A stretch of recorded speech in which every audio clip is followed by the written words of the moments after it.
I did all that, did the discharge, wrote these money orders up, got brought into court, questioned, almost got this, but I was smart enough to be able to answer the questions appropriately.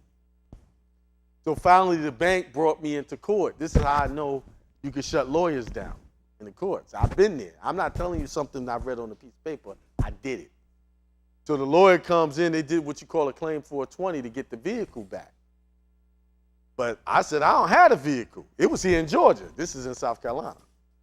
I don't have a vehicle. The vehicle is not in my possession. Said, you know where it is? I said, it's not in my possession. They kept trying to get me to say, give them where it was. So when I got my turn to speak, I said, first of all, I want everything this lawyer said stricken for the record because he's a stranger to me. He's an attorney representing the bank, and the bank's not here. And the judge said, you're absolutely right. And I screwed up by saying more than I should have. I should have shut up right then and there. And I started saying, well, I don't know. I don't have the vehicle in my possession. So they skipped that part and moved on. That's why I should have stayed right there. The whole case would have been dismissed and I'd have been done with it right then and there. But long story short, they got a judgment to get the car from me. So they sent the sheriff to a house I wasn't living at. But they know where I was, so they called me. I got on the phone with the sheriff. I said, look, will you read the order? The order said it ain't in my possession. She said, you know what, it's right. You ain't got a vehicle. Why are they sending me to get this from you when it says you don't have it? The order specifically said they can get it, but the vehicle is not in my possession. So wherever they find it, they can get it. But it wasn't even in their jurisdiction. It was in Georgia. So those cases only have jurisdiction for South Carolina. So they couldn't get the vehicle. Long story short, they did what happened to whoever said they got that 1099. They did that to me. I get no bill. Said I owe somebody. Why? Because I had stuff in place where I hit the IRS saying, explain these deals to me that I owe this. Plus, I'm not doing contracts with them. See, you probably did a tax return that same year you opened up a contract for them to even do that. There's no open contract for me to be involved in that. So they can't say I owe or whatever because I didn't do a tax return and not put that on it. See, when you did your tax return, to them, it looked like you left out the 1099. Now they're adding it in and saying you owe it. That's basically, they redid your tax return for you.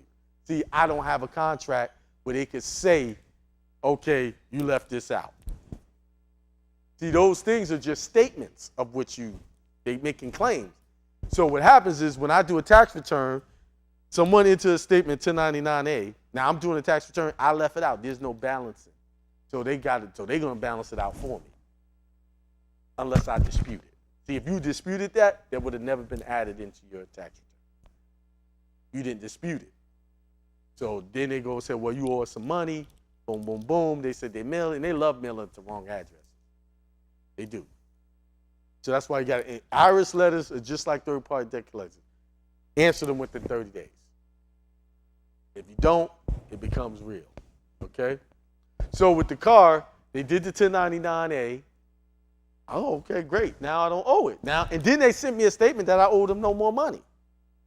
Now my only problem is I don't have the title to the truck. I don't care. But guess what? I just keep dealer plates on it. I don't care. Dealer plates on it. I don't even insure it because then insure it means I have to register it. Then that might bring up that order, all of that stuff. But once I get the title, I won't have to worry about that no more. Because what I'll do is take the title and sell it to my trust. Now it's under the trust and no one can touch it. New title, no one can touch that trust. They still can't touch it now because that order, that was like almost 3 years ago now. It's done. So with that car, just don't, unless you want to sell it, that's the only time you're going to worry about needing the title. Really. Is it operational? Okay. Now, then don't worry about it. You're just trying to worry about the credit part. Okay. Okay. All right, yeah. They coming at you. Are they coming forward like a third-party debt collector? Yeah, just send them a letter, man. Shut them down. Hey, I don't owe you nothing.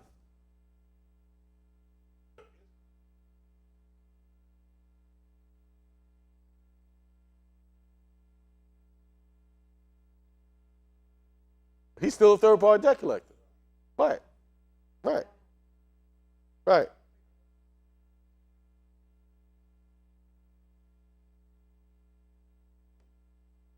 right.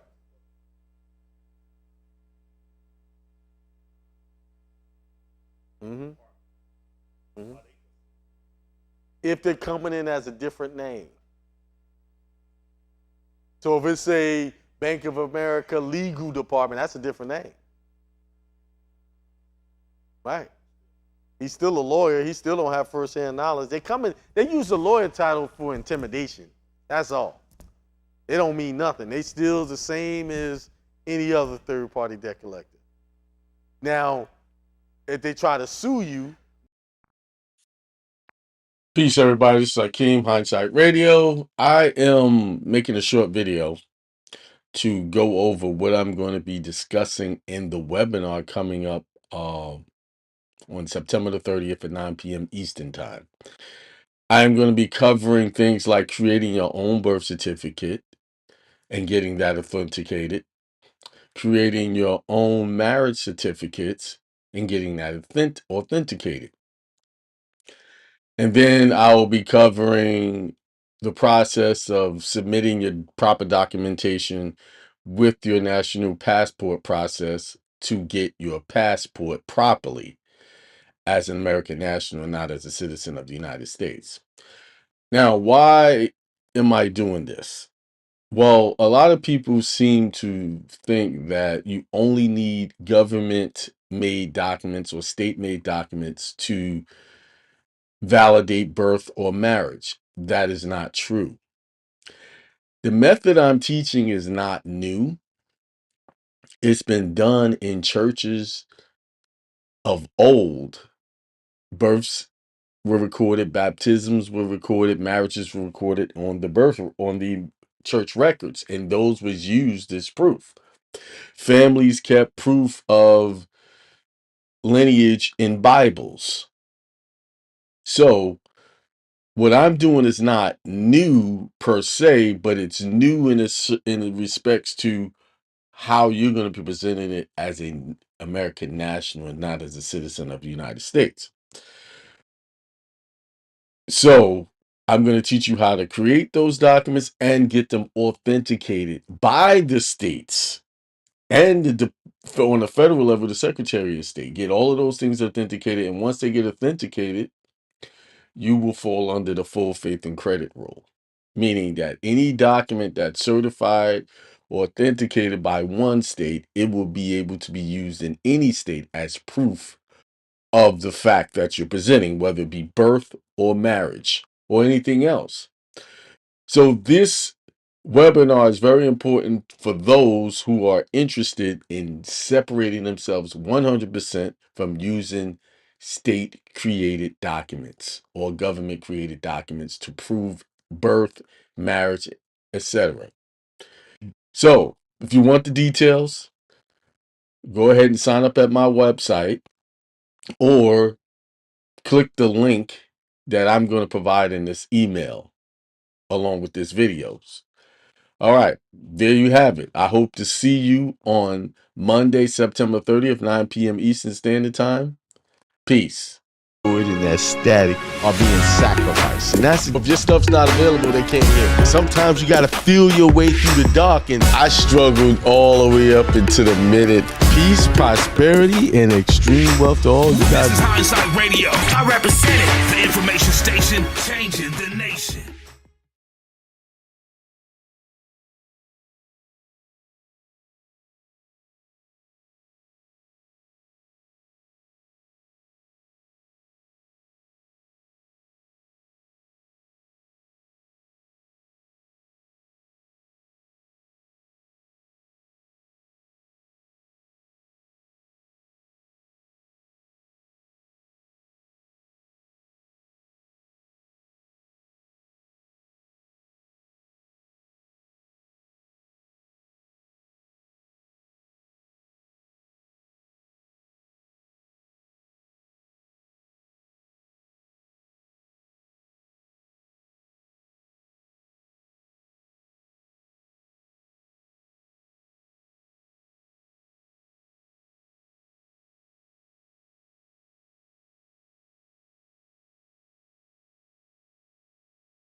Let's see. All right, how's that? You should be having sound now. Why did this switch up on me? Got sound now? Can y'all hear that? Test.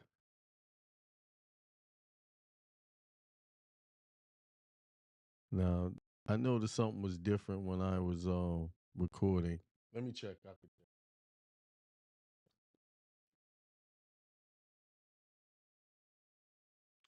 Oh, they said I'm good now. I don't know why I wasn't feeding my mic.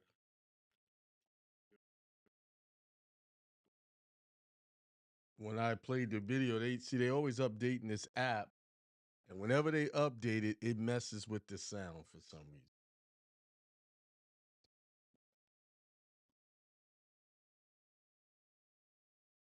reason. Yeah, usually I have my little screen to show what my sound levels are, and I wasn't looking at it.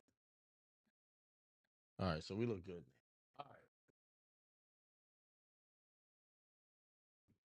Yeah, I didn't do anything different. It's just these glitchy apps.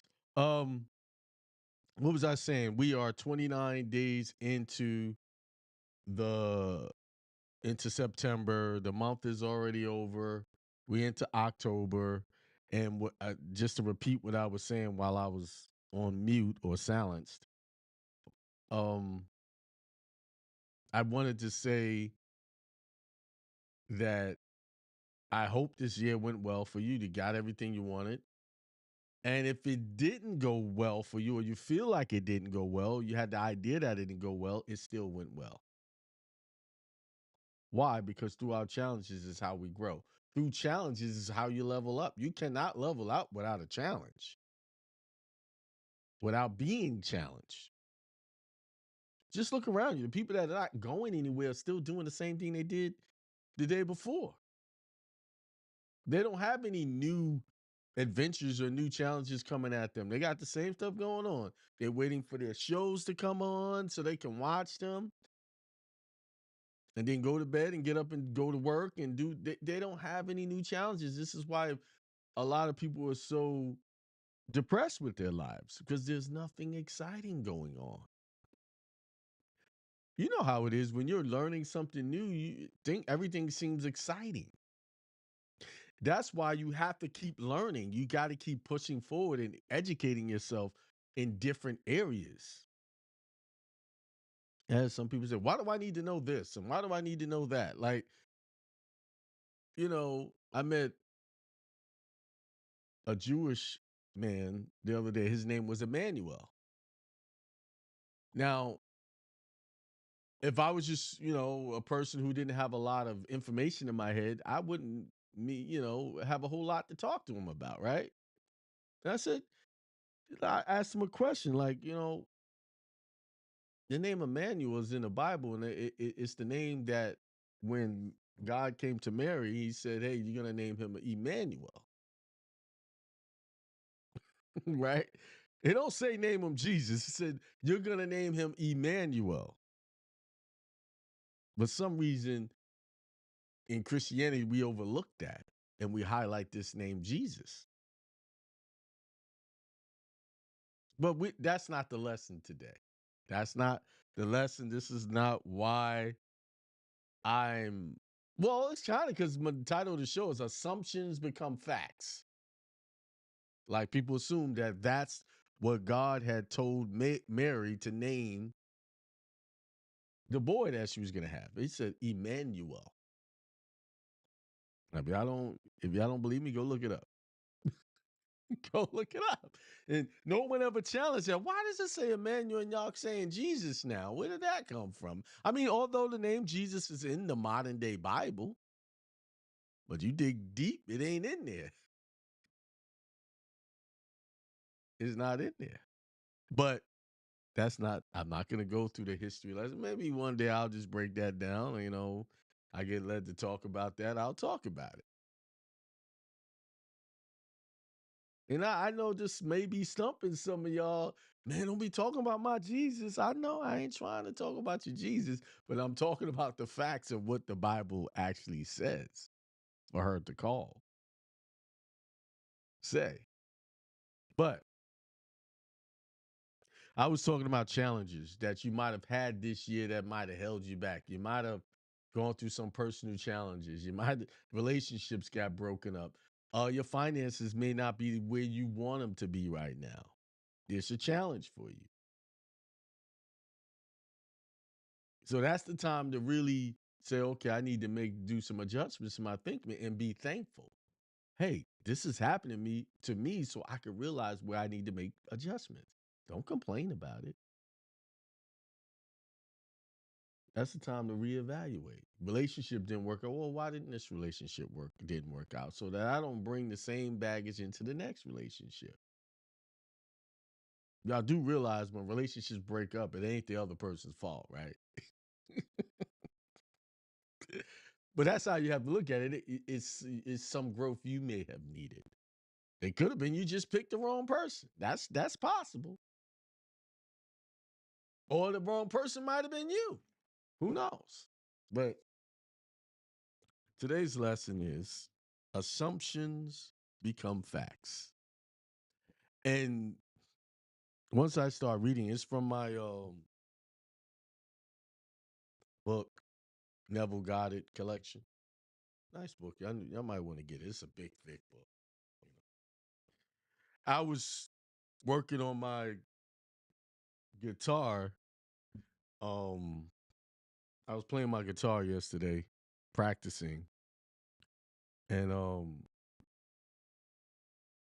I just said, okay, after I practice, I'm gonna open up and read this. And then the first thing I opened up was just on page 255, chapter 2, Assumptions Become Facts. And here's what it says. Men believe in the reality of the external world because they do not know how to focus and condense their powers to penetrate its thin crust. And that's true. Most people believe in what they see as a fact. That's the fact. I witnessed this. I experienced this. And that's as far as they go, but they call this a thin crust. That's the least of the reality. That's not the truth of the reality. What you're seeing and experiencing is not really the whole truth. And I'll explain. This book has only one purpose, the removing of the veil of the senses, the traveling into another world. To remove the veil of the senses, we do not employ great effort. The objective world vanishes by turning our attention away from it. Like one example is I always use this example. You buy a red car, and let's just give it a specific model. Let's say you bought a red Genesis GV80. Let's say it's a red car, brand new. You bought this. Now, before you saw this car, you didn't see a whole lot of red cars, and not neither say you didn't see a whole lot of Genesis GV80. But all of a sudden, when you buy it, you start to notice more of them. Does that mean that they just popped up because out of thin air because you had it now? Or were they always there? Or you just never noticed it? And that's with anything. How many times have you been looking for your keys and they were in your hand or in your pocket? How many times? You're holding the very thing you're looking for. Why? Because your attention wasn't there. It wasn't that it didn't exist in your hand. It's just that your attention was expecting it to be in some other place, some other reality that you wanted it to be, or you was looking for it to be, other than right there where it was the whole time. So we have only to concentrate on the state desired in order to mentally see it, but to give it reality so that it will become an objective fact, we must focus our attention upon the invisible state until it has the feeling of reality. When through concentrated attention, our desire appears to possess the distinctness and feeling a reality. We have given it the right to become a visible, concrete fact. So let's bring it to what we're talking about. What I'm talking about, assumptions become fact. So if you want something great to happen for yourself, you really have to already see it before it even arrives in the physical world, where you could actually touch it, feel it, smell it, and experience it in this reality, this 3D reality. You have already experienced it in the mind.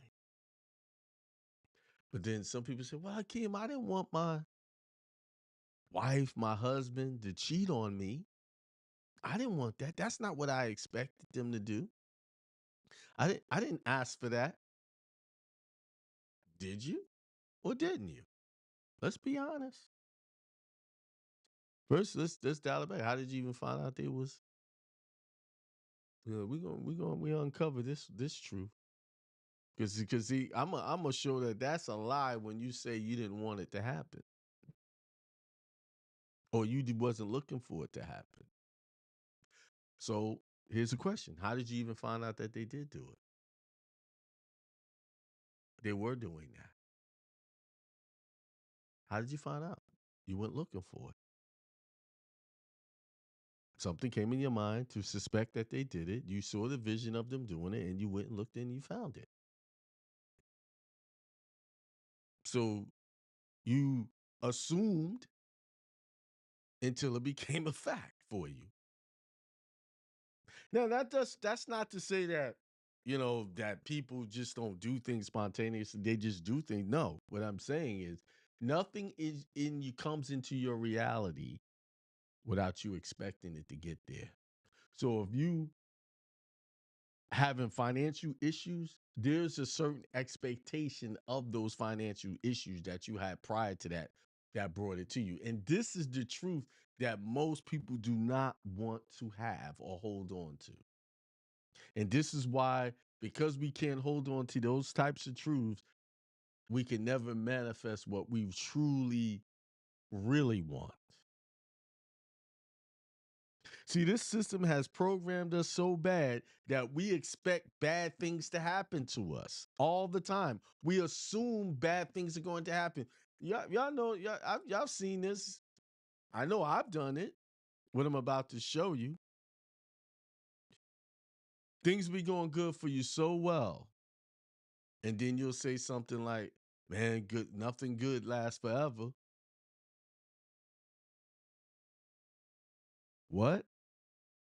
That's the reality we create. We say those things thinking we know better, like we're saying something profound, like we're saying, but not realizing we're actually creating. How come it can't last forever? Why doesn't it last forever? Well, because this happened. This world is everything's temporary. We say these things. Let me take it even deeper. Why do we even die? Why don't we live forever?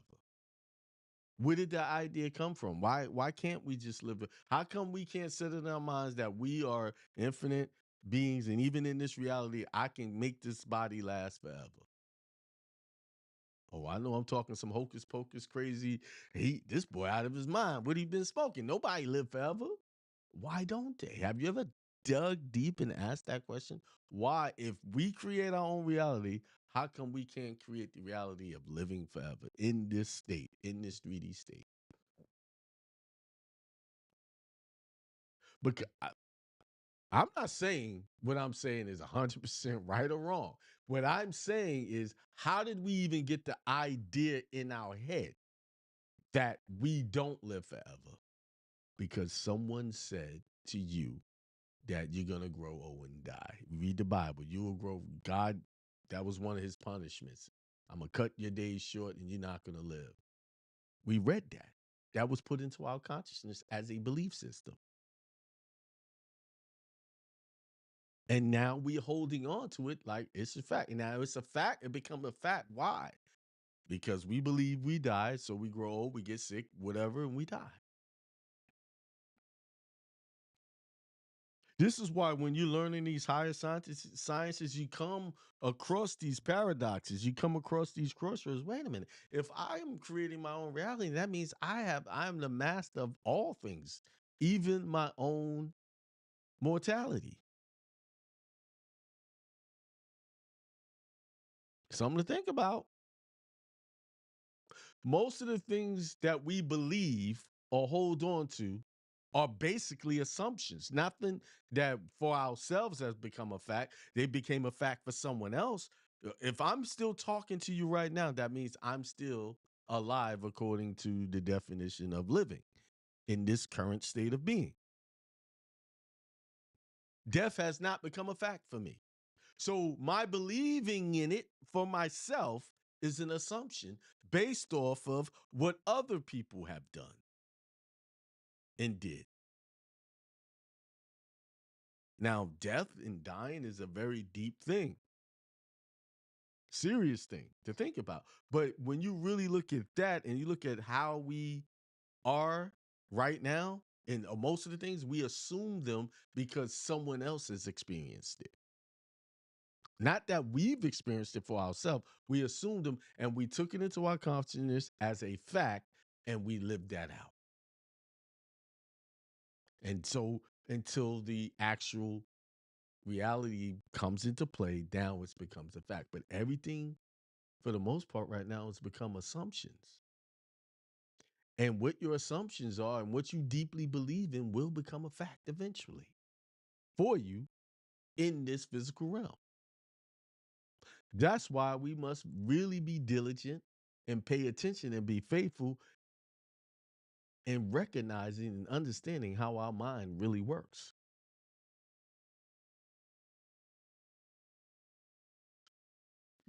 If it is difficult to control the direction of your attention while in a state of akin to sleep, you may find gazing fixedly into an object very helpful. Do not look at its surface, but into and beyond any plain object, such as a wall, a carpet, or any other object which possesses depth. Arrange it to return to little reflection as possible. Imagine then that in the depth you are seeing and hearing what you want to see and hear until your attention is exclusively occupied by the imagined state. So, this chapter really is showing you how to create and control your reality. And because we've born into this situation where we're bombarded with a lot of negative information right out the gate, it's going to take a long time to put this stuff into practices. Then, and this is the reason why wealth, prosperity, and these things that you really want is taking a while to get to you. Because one day you're really high and you can feel it. I can make this happen for myself. And then the next day you're down and you're creating another thought pattern of failure. So they both at war with each other. They both at war. You're constantly in your consciousness, consciously in a state of war between your thoughts. So where is the war really taking place? Not outside of you, inside of you. The thing that's holding us back is our own thoughts, our own assumptions of what the truth is. And this there was if you guys ever get it, I got it up here, the Gnostic Bible. It's a Gnostic Bible. You probably can't see it, it's out of range of the camera. Um, but study a group of Christians called the Gnostics. These were a group of Christians that the Catholic Church, those are the ones that were burning at the stake, burning Bibles, because in that Gnosticism, they were teaching those things, teaching you how to consciously control your world. And they were Christians. Some of you probably never heard of Gnostics until um just now. Or you might have heard of it in passing, but study them. And you'll see why they were persecuted. And the Catholic Church wanted to get rid of them. Because in that school of thought, every Christian took responsibility for their own salvation. They weren't waiting on God to fix things. They were given the tools through the power that God had already created them with to be able to create the reality that they wanted for themselves. You see? Study that. At the end of your meditation, when you awake from your control, I must have missed something because I don't remember telling you guys to remove all the veiled senses. Oh well, this is talking about meditation. At the end of your meditation, when you awake from your controlled waking dream, you feel as though you had returned from a great distance. The visible world which you had shut out returns to consciousness, and by its very presence informs you that you have been self-deceived in believing that the object of your contemplation was real. Y'all know that. You ever been such a deep thought? Even let's just use negative situations that you found yourself thinking about. You may not know a full length of. I started off talking about cheating, right? When you really think about that, you imagine what the person is doing. You're creating this whole scenario in your mind as if it's real. And we've done that. We do that with a lot of things. We create these scenarios in our mind after this is real. Then we get, and then when it becomes true, I knew it. Not knowing you creating that for yourself. Hold on, somebody. Um, Hang on just a second. I'll call back in a second. I'll call them back. So in order to control outcomes in your life, you must meditate. Didn't Jesus, he went meditated and fasted, what, 30, 40 days? And after his meditation, once he became strong in his meditation, he was tempted by the what? The devil. 3 different temptations. That's usually what happens when you come out of a fast, you want to do something spiritual. Soon after, maybe you want to fast from eating certain foods. Soon as after you get done with that, getting a bunch of things here.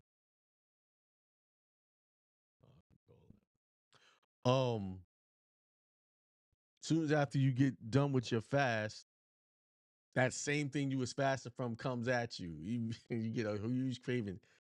That's what that whole scenario of Christ going through his fast and the devil coming to tempt him. That's your own lower state of being trying to bring you back to where you were. And you're going to have to transcend that. But meditation and fasting is very powerful into manifesting things that you desire. I personally don't think you can even accomplish manifesting the things that you want without meditation and fasting. I'm not talking about you got to fast, 60, 30 days. I'm talking about just maybe, a couple of days fast. Clean the system out. And in that time, build yourself up through spiritual things, or maybe let's just say, for example, you want to manifest a lot of money. So you fast, you meditate on that, and you surround yourself with things that promote wealth in your life for those days. That's all you concentrate on. That's all you until you get to the point in the state of being that you know it's happening to you right now. So that when it does show up physically in this 3D realm, it's already an expectation. Oh, I expect that to happen. Like you can just do it. And as you do that, and you get into practice of doing that, you don't even have to meditate too much anymore. All you have to do is know, oh, well, that bill's paid. That money's coming. My wealth is expected. See, the issue is we don't have the right expectations on our life.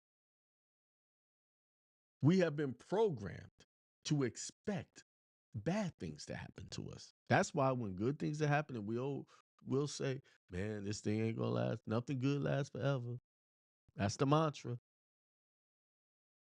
But we have to switch that up and say, I expect nothing but wealth and prosperity, peace, and good relationship. That's I'm not lowering my standards.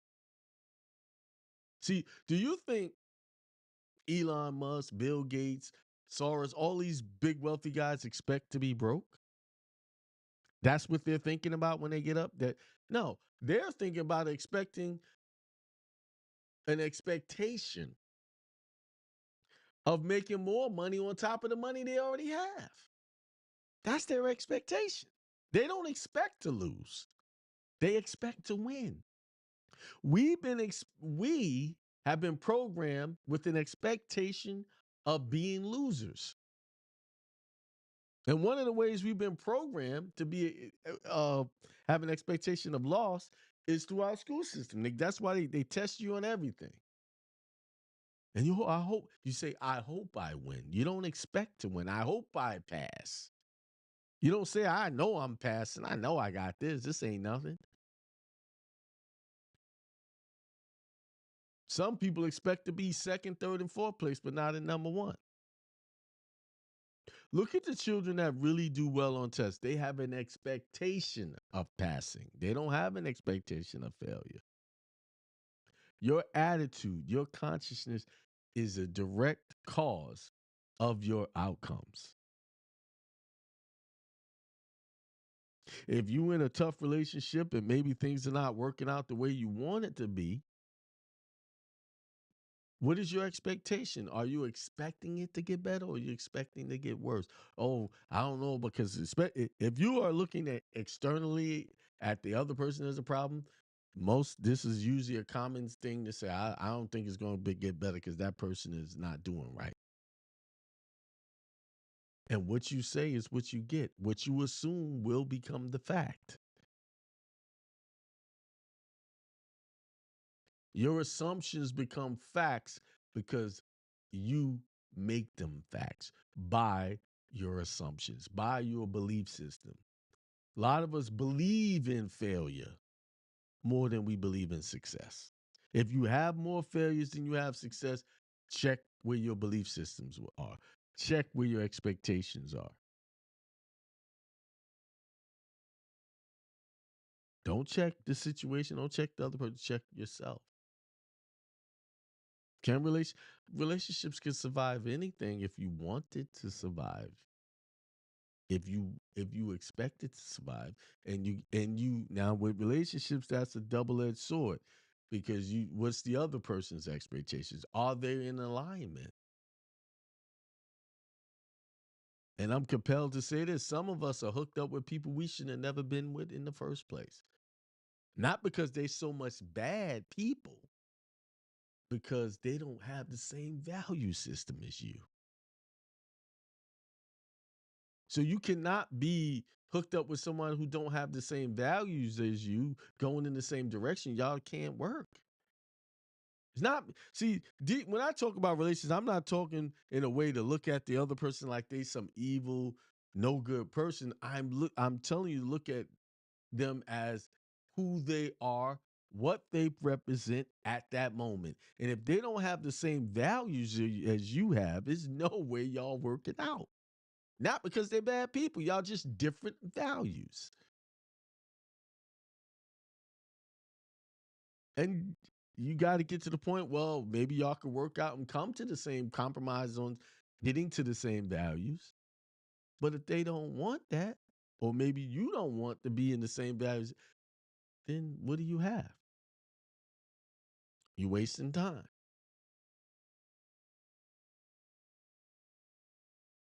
Let me give you a good example. I was talking to someone, and they ending their relationship, their marriage. And I posed the question.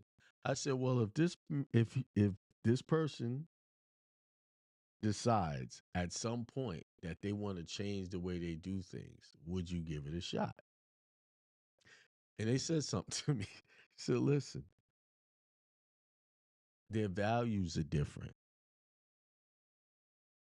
If they don't have the same values as we both on the same page, then we'll never work. And it's what I just said. This person is a go-getter. They want to make money. They want to be wealthy. They don't want to live a broke life. The other person is okay with just being okay. Then they also said it would work if this person would allow me to go be the go-getter, go make the money, bring the wealth in, and they just support that system. But this person doesn't support that. See, that's another thing. If you have one person, not everybody is wanting to have extreme wealth. And you can't expect everybody to have that same want. But if you're with someone and they're supporting you in your wants, they're in a supportive role, then it could work. But if they're not, they're trying to hold, then it's not going to work. I know I'm saying a lot, but there's a lot to look at when you're dealing with relationships. What is the value system? What do you want? And that's the other thing. Most of us, the reason why we can't make it is because we don't really know what we want. Most of us is operating off of needs. And do you know that when you operate and live your life off of needs, you will never reach the level of success that you really want? Well, I need to have this job so I can pay these bills. I need this. I need that. No, that's a mundane life. What do you want? That's how you live your life off what you want. That's how you become happy. That's how you feel like you're accomplishing something. For instance, most people have jobs because they need the job, not because they want that job. They need it. They doing something that they need to do, not something that they love to do.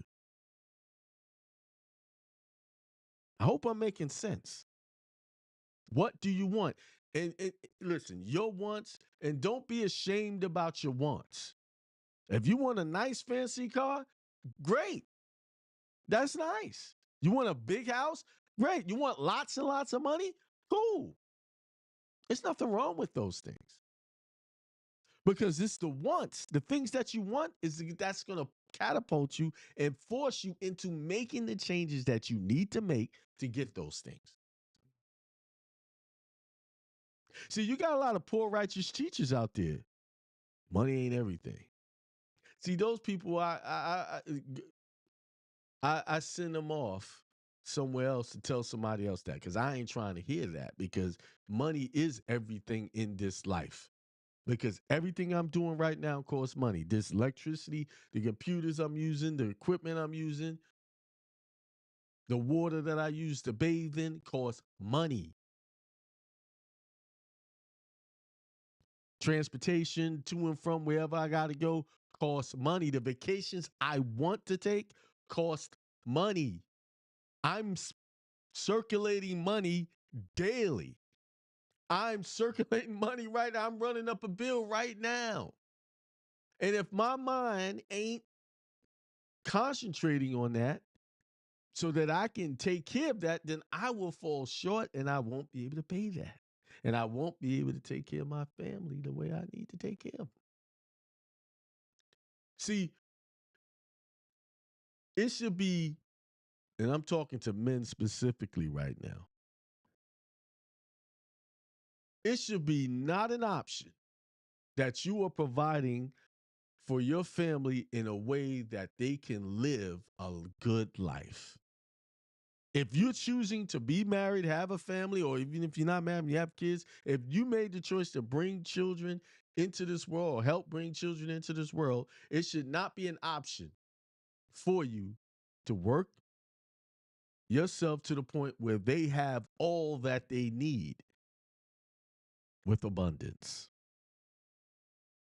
That's just the way I see it. Not everybody agree with that. But the Bible I read,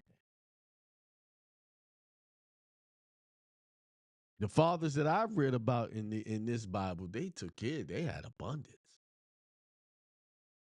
And that's the type of life I want. I want for my children, have abundance.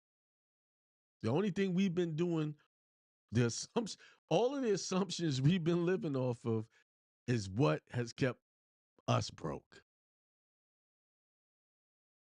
Our ideas have kept us broke to this point. So it's time to do something different. It always confused me that I could read this Bible and talk about all of the wealth in the Bible, different people who God had blessed. But for some reason, when I look at it at the church, it don't seem like they're getting blessed at all. Not like on the level of the Bible. What we call black folks in the country, I don't like using that, but I'm using it now, are the lowest level out of any community when it comes to economics. But yet, we spend a lot of time in these churches. There's some connection there. There's some connection there. Because maybe our values, the values that we're being taught, ain't the right values to keep us as a community that is thriving and self-sustaining. Because right now, our community without jobs basically have nothing. And even with these jobs, you got all these people who got money and they pretty much keep it to themselves. For their circle, it's okay. Maybe there's a lot of host of reasons why they do or don't. But the point is, our community is the lowest on the totem pole. When I was looking at some studies, I got a PDF. I was just asking questions about the financial structures of our community, and it's crazy. But yet we go to church a lot, and our community is a church just about on every corner. There's this church, there's this pastor, the pastor living good, but the people in the church are not. Maybe these assumptions that these churches are the answer might be the problem. That's for y'all to figure out. I'm not here to tell you what to do with your church. But I'll say this, if you're sitting in a place and you having problems and you've been going to this place for all these years and your financial problems and your depression hasn't gone away, then you are in the wrong place, I would say. Because in order to make a significant change, become a new person, you pretty much got to get rid of 80% of the things you're doing right now to see some changes in your life. 80%. In some cases, more. That's why I told y'all 10x is better than 2x. They articulate that very well. We assume that we can hold on to this and hold on to that and still become successful people. That's an assumption. But the fact is, it's not true. Because if those things that who you are today and what you've been doing up until this point today, still you not where you need to be, then there's some changes that need to be made.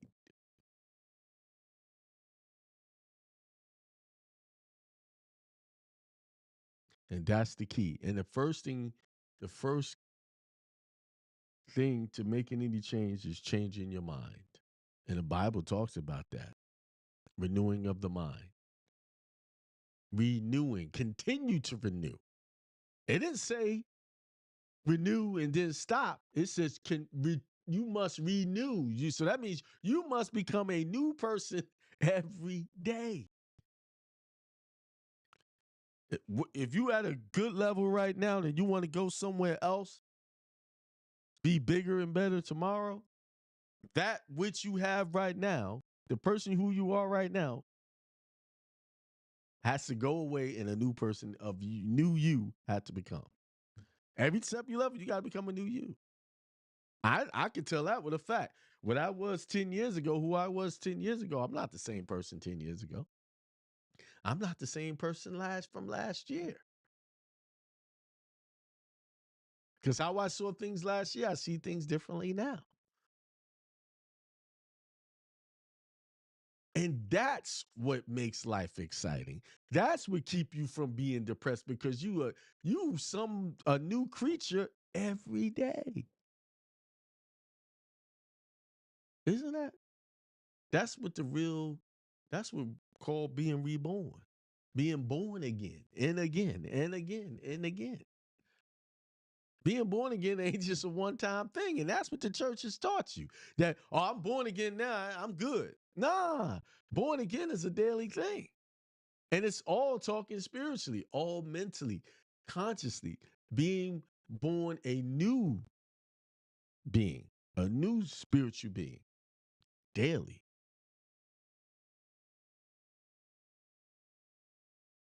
And that's power that you have the ability to become infinitely a new creature every day.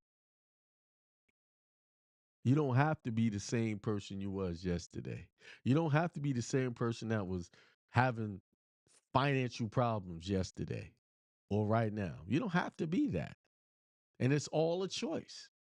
And the choice and what you willing to do for your choices. Are you all in on your choices?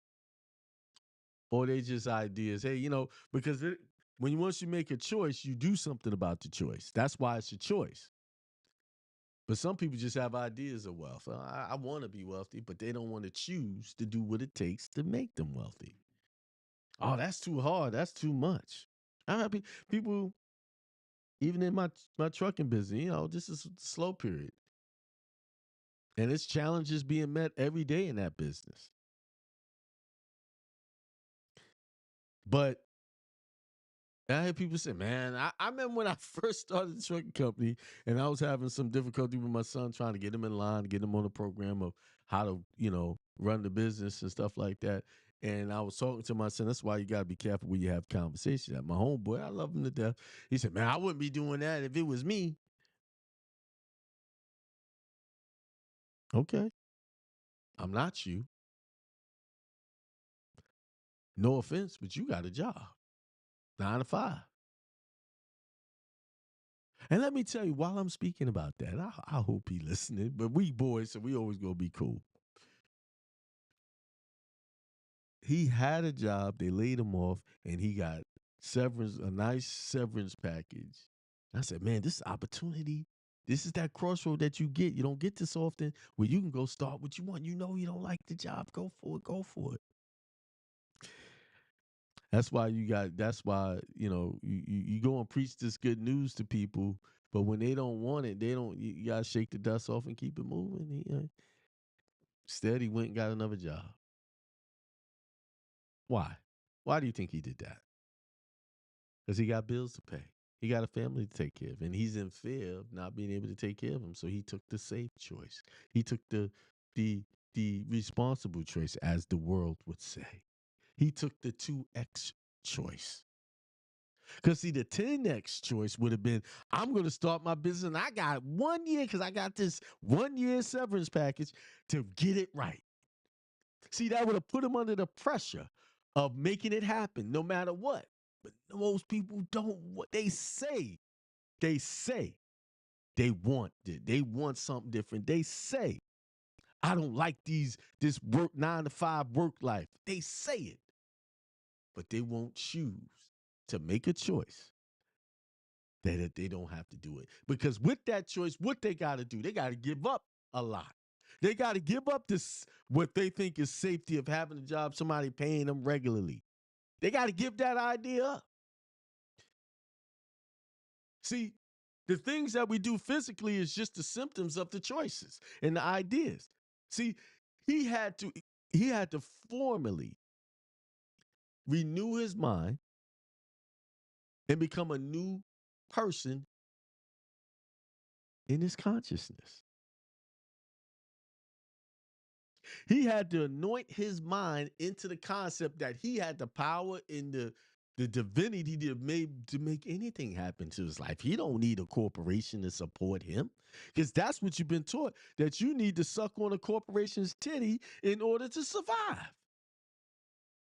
I know I put it in such bold terms, but that's what it is. They got you. Think about that. Y'all know the movie The Matrix, right? All those babies was in those little tubes. All those people was in those tubes being intervened and doing. They see that movie represents what most people are doing today. They're laying down inside of something and they're being intravenously fed their nutrition. They're not really moving or going around, but in their mind they think they're doing something. All of everything that's played out for them is a play being played in their consciousness. So to bring that home to what I'm saying, let me bring a little light here.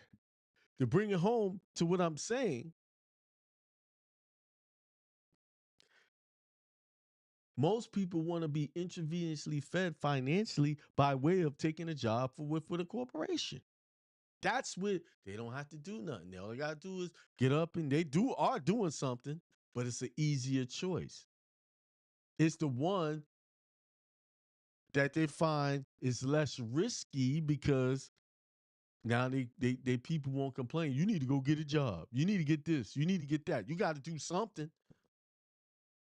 They're not going to be supportive enough. And this is the reason why the black community is failing. One of the reasons, because we won't support each other in our businesses ideas. Maybe you're the spouse that's interfering with the one that has the idea. What was the last thing you said when your spouse, your significant other came up to you and said they wanted to start a business? What did you say? Did you support it, or you give them all kind of reasons why they should wait? This is not the time to do this because, we got all these credit card bills. We got these. And them bills going to be there 10 years from now.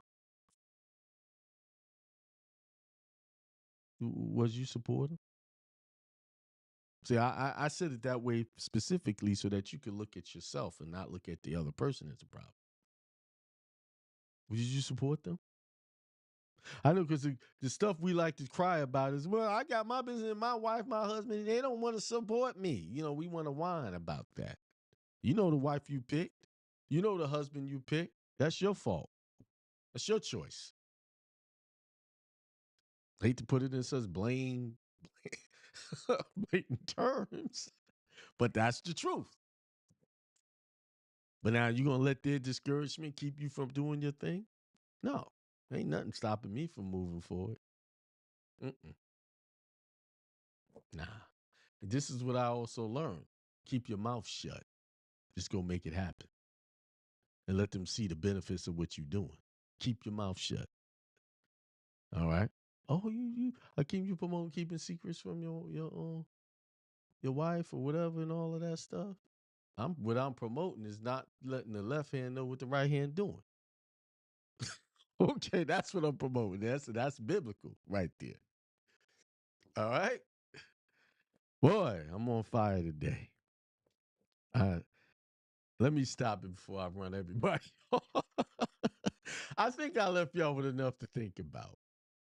I think, truthfully, if you go and think about what I said it all with love.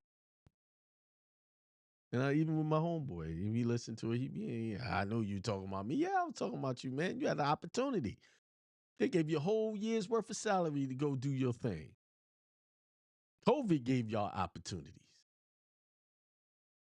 And some of y'all just went back into that matrix to get intravenously fed by the system, to be their slave. I remember I said that to someone. And they said, "Oh, if your daughter got a job and she worked for somebody, you going to call her a slave?" Yes, I am. Because that's what it is. Slavery is, y'all think slavery, listen, slavery was abolished in a specific way. That slavery where you was forced to work without getting paid. That type of slavery. We're on a whole nother level when it comes to slavery. A whole nother level. We on such a matrix slavery that we have the illusion and we really think we're free. Yeah, I'm free. This is the land of the brave, home of the free. Okay. Try not to pay your taxes and see what happens. Don't pay taxes on your house. Yeah. See what happens. See how fast you realize how free you are. Okay. Anyway.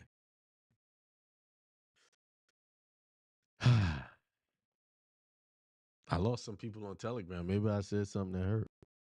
I'm sorry. Um, let's see what the chat's saying, then I'm gonna get off. Go to the beginning. Indie Circle Ministry. Peace, my brother. Go check out his channel, Indie Circle Ministry. We'll talk this week about the things we were talking about a couple of weeks ago. I did not forget you, brother. Lake and Apple, peace to the gods, and much light to all. Son of the one true king says peace to all. Corinne, I hope y'all checking her show out. Um, level up. I I know what the name of the show is, and I just lost it. Well, go check her YouTube channel out. She's been doing great. Very consistent. I even was listening to one show. I think she's coming up with another day of doing a show. I'm not sure if I'm not mistaken. I heard you say that. I know sometimes y'all think I'm not looking at y'all stuff, but I am. I just don't take the time to make comments sometimes because I'm looking and then I'm off to something else. But I'm watching. I know who's doing what. I'm better than Santa Claus. I know when you're nice and you're naughty. I know. In La Vida says peace to all. Road Warrior says peace, prosperity, and extreme wealth to all. Thank you. Somebody said pump up the volume. In La Vida. Ready. Indie Circle said I was good now. Check. Okay, everybody said I was good. All right, that was when I was having problems with the sound. And added in his name shall be Jesus. LOL. And the add-on in the Bible is what people ho- holly more true than what the Bible actually say. Right. Right. Uh Ensligas says peace, prosperity, and extreme wealth to all. What's up, Bakim? What's up back to you? Hell of a show today, brother. I've taken a lot from it. Thank you. I have been stuck at 2x making videos every 2 weeks or so, but I'm currently working on my way to a next generation software, which will 10x my videos and performance while doing significantly less. There it is. That means you read the book. For you to say that, that means you have read the book or listened to the book, one or the other. Am I correct on that? You can't remain the same and expect to change. Correct. Yeah, I'm jumping into the 10x hiring new employees so that I can get out of the seat. That's a man of action. I like that. That's a man of action. That means I know he read the book because he's saying exactly what the book says. And willing to keep the 20% and invest the 80% on them. There you go. I will support my husband 100%. I like that. Oh, in La Vida, I'm sorry, that's not the man. That's the wife. I'm sorry. I was thinking of Road Warrior. Road Warrior said the 2X making videos. In La Vida is the mom. And she says, my apologies. She's gonna help her husband. In La Vida that's a family. Road Warrior is the son. In La Vida is the mom. And Son of the True King is the dad. If I got it all correct. That's a whole family that's taking action on their future. Now, Black folks, I'm sorry. I'm not trying to hit on you, but that's a whole family. They're from the Mexico community. And this is common amongst their community that they work together. And I'm not saying, let's not hate on that. Let's become that, where we are supporting. I was just a little side note. I watched something, and I've said this before. This guy was saying that the whole idea that the children move out of the home is a psyop. And he used the example of, let me see if I could find it and play it. Let me see if I can find this, because y'all got to hear what he's saying. Y'all got to hear it.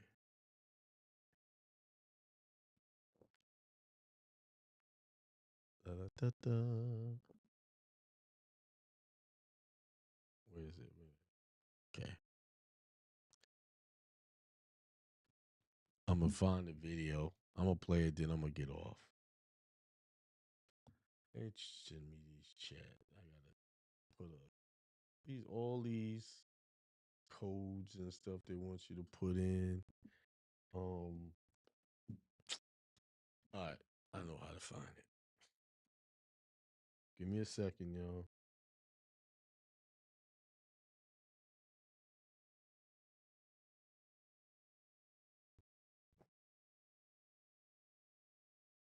Da-da-da.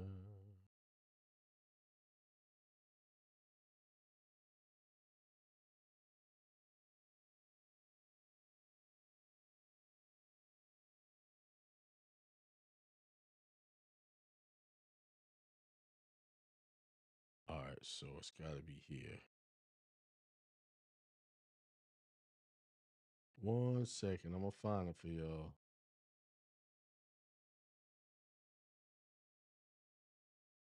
This is it here. Okay, so I'm going to copy that.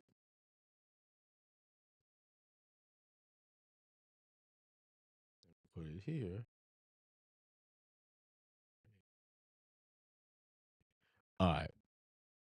Give me a second. I want y'all to hear this.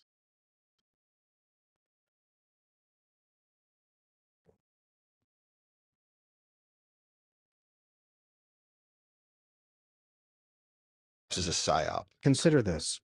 If you have 10 members of a family and they all scatter to the four winds, where they at least a half hour apart from each other or more, 2 hours apart, states apart, and they will not see each other anymore. And they're going to pay 10 different sets of rent, 10 different sets of utilities, 10 different sets of groceries, 10 different sets of everything.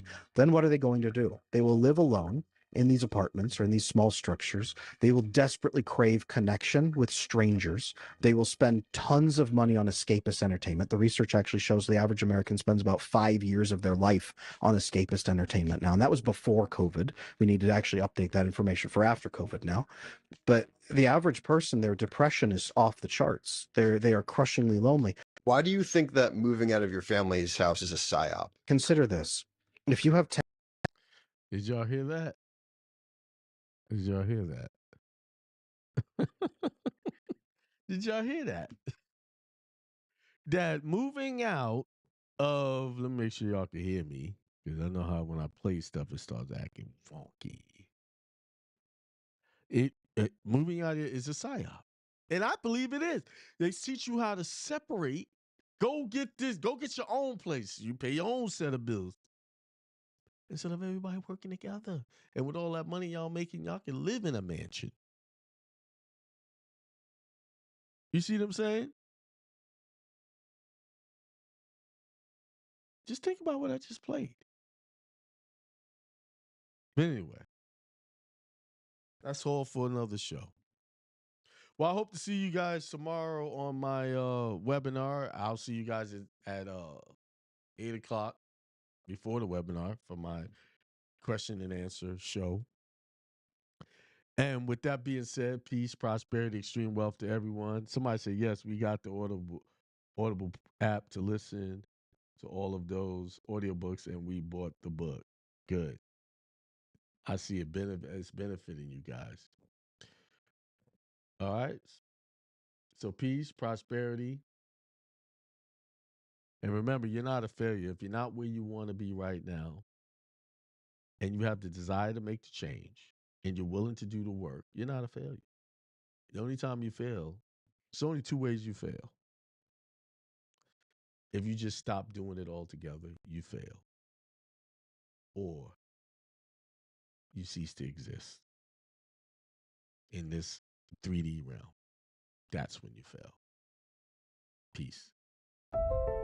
That's the mindset we have to have, that we are programmed to fail. Not that we are, I am failure. No, you're not failure. Nobody's failure. Everybody is power, divinity, and are here to have dominion over all things and have prosperity, extreme peace, extreme wealth, whatever you call that. That's what you're here for. You're not here to live in a depressed mindset. That's not what the purpose God put you here for. That is a man-made generated purpose when you feeling like you're not good enough. And the sad part about it, our religious structures have programmed us with that.